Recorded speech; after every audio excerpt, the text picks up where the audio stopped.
¿qué tal? Vamos a seguir leyendo el Evangelio de Lucas, ahora en Lucas 19, este miércoles 19 de noviembre. Recordad que hace 2 días Jesús se estaba acercando a Jericó por el camino con toda su comitiva, sus discípulos, y se encuentra a un ciego gritándole al borde del camino y pidiéndole que lo cure, y Jesús lo llama y lo cura. El día siguiente, que fue ayer, Jesús entra ya en Jericó y se encuentra allí, encaramado entre la multitud, para verle a Zaqueo, un hombre bajito que era rico y que era publicano, es decir, un traidor para los judíos, un cobrador de impuestos para los romanos. Y Jesús se autoinvita a quedarse en su casa. Zaqueo le recibe y allí se convierte. Dice que va a ser honrado y que va a devolver con creces el dinero que ha robado. Jesús se alegra y da gloria al Padre. Bueno, pues en esa situación pasa lo siguiente. Mientras ellos escuchaban todo eso, añadió una parábola, porque él estaba cerca de Jerusalén y pensaban que el reino de Dios iba a manifestarse enseguida. Dijo pues, un hombre noble se marchó a un país lejano para conseguirse el título de rey y volver después. Llamó a 10 siervos suyos y les repartió 10 minas de oro, diciéndoles, negociad mientras vuelvo. Pero sus conciudadanos lo aborrecían, y enviaron tras de él una embajada diciendo, no queremos que ése llegue a reinar sobre nosotros. Cuando regresó de conseguir el título real, mandó llamar a su presencia a los siervos, a quienes había dado el dinero, para enterarse de lo que habían ganado cada uno. El primero se presentó y dijo, Señor, tu mina ha producido 10.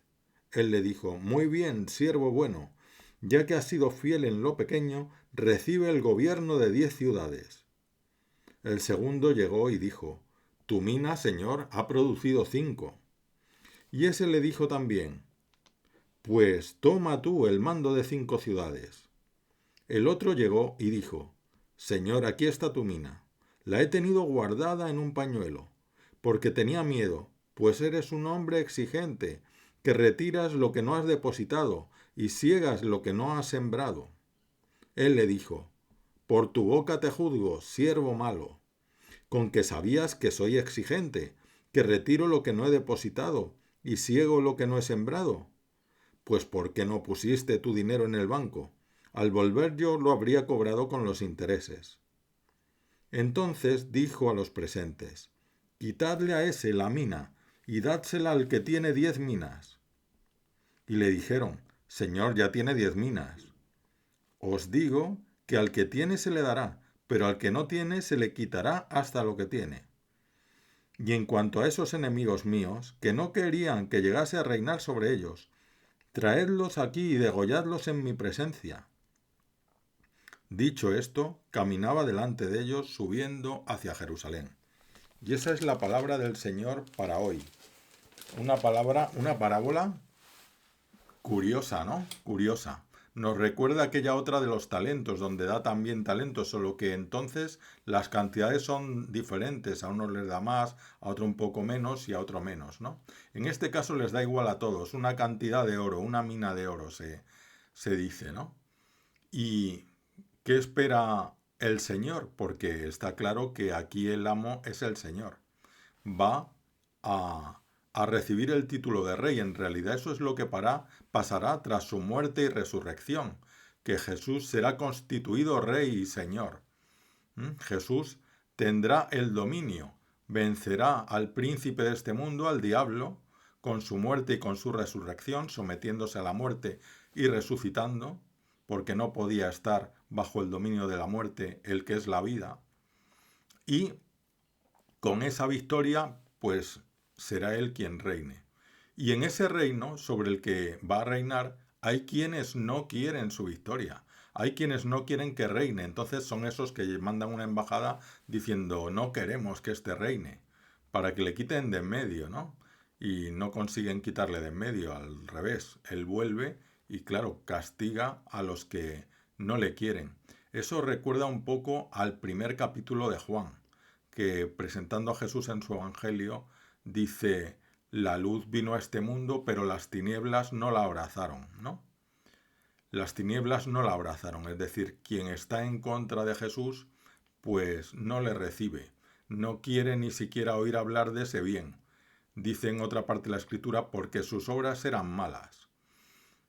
Hay otros que tienen obras malas, pero se convierten y piden perdón, y esos sí son admitidos al reino de Jesús, pero otros que sus obras son malas, pues quieren seguir en ellas, y esos son los que al final acaban mal, son los que al final acaban degollados en su presencia, que es lo que dice ahí Jesús. Jesús avisa que el resultado de rechazar el bien es la muerte. El resultado de rechazar el plan de Dios sobre nosotros, un plan de vida, un plan de salvación, pues es morir, porque quedarse fuera del amor de Dios, quedarse fuera del amor, porque Dios es la fuente de todo amor, es para el hombre una muerte, ¿no? Y luego está esto de los talentos, aquí las minas, ¿no? Cómo Jesús reparte dones y cada uno, pues con esos dones hace lo que puede, o lo que quiere, porque hay quien se los guarda. Hay quien se los guarda y dice, bueno, como no se fía de Jesús, no se fía de su rey, en el fondo no le quiere, pues se lo guarda para sí y ya está.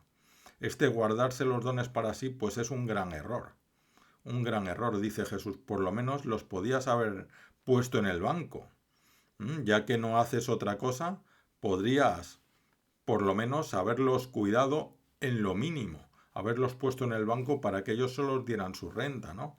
Aunque no te esforzaras mucho, o nada, pero no, coge y lo guarda con mala idea, con desconfianza de su señor, y entonces eso no le sirve de nada. Y luego a los que sí que trabajan, pues les da según lo que han conseguido. Según lo que han conseguido, al que consigue 5 ciudades, al que consigue 10 ciudades. Y dice, hay como dos frases clave, ¿no? Una es, al que es fiel en lo poco, luego se le da lo mucho. Es decir, esto se da en muchas circunstancias ahí, y por eso para Dios no hay trabajo pequeño. O sea, si el Señor te hace un encargo, si tú ves que ese encargo viene de Dios, que no te parezca pequeño, porque al que es fiel en lo poco, luego se le da lo mucho. ¿Mm? Al que es fiel en cumplir esta pequeña cosa, pues Dios le da luego más encargos, ¿no? Es lo mismo que haría cualquier jefe con un encargado.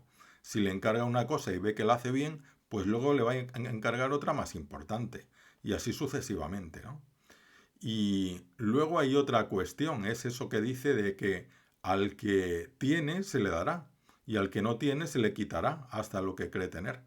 Porque claro, el que no tiene o el que tiene poco porque él no lo ha hecho fructificar o no lo ha hecho crecer, pues eso no es suyo. Lo que le dieron no es suyo. Y al final lo va a perder incluso eso, ¿no? Puede perder incluso la salvación y puede quedarse sin nada. Y en cambio, al que ha hecho fructificar algo, pues se le va a dar más, ¿no? Si es que esto lo vemos completamente en la vida espiritual.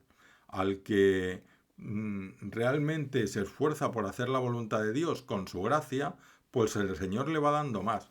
Esto se da mucho con los dones, ¿no? Sabéis, los dones del Espíritu Santo, ¿no? Por ejemplo, el don de piedad. Don de piedad es el don de saberse hijo de Dios y de actuar como tal, ¿no? Y actuar con esa piedad en la oración, en los sacramentos, es decir, aproximarse a Dios porque el contacto con Él a uno se le hace grato. Eso es un don del Espíritu Santo. Es un don que viene de arriba, algo que no viene por nuestro esfuerzo. Entonces es como esa mina de oro que hemos recibido. Si la cultivamos, el Señor nos va a dar más y más. Y así con todos los dones, ¿no? El, el don, por ejemplo, de entendimiento de las escrituras. Pues si tú vas entendiendo las escrituras, el Señor te va dando un cierto don de entendimiento y tú eso lo vas aprovechando y te vas beneficiando tú y haces que se beneficien los demás, el Señor te va a dar más. Y así con todos los dones. El don de consejo. El don de consejo es buenísimo, ¿no? Por ejemplo, no voy ahora a contarlos todos, pero el don de consejo es el don que nos da Dios de forma sobrenatural para saber qué hacer en una situación determinada. Y no solo para aconsejar a otros, sino también para nosotros mismos, ¿no? En situaciones muy difíciles que parece que no tienen salida, que el Señor nos muestre qué es lo que podemos hacer, ¿no? Si tú recibes ese don de consejo, si no lo dejas pasar, si ayudas a los otros con ese don de consejo, y si sobre todo cumples aquello que se te dice, es decir, el Espíritu Santo te pone una moción de hacer esto y tú lo cumples, el Señor te va a dar más, te va a dar más y así sucesivamente, ¿no? Entonces, al que tiene, se le dará. Y al que no tiene, es decir, si el Señor te da ese don de consejo y tú no lo sigues, tú no lo haces, porque, bueno, porque requiere cierto esfuerzo o por lo que sea, o porque prefieres ser muy racional y no te crees nada de lo que viene de Dios, pues no te va a dar más, no te va a dar más y hasta lo vas a perder porque te vas a ver en otra ocasión y no vas a tener ese don, ¿no? Bueno, pues vamos a pedirle al Señor que nos dé los dones, pero sobre todo que nos dé la gracia para nosotros hacerlo fructificar y que nosotros secundemos esa gracia. Amén.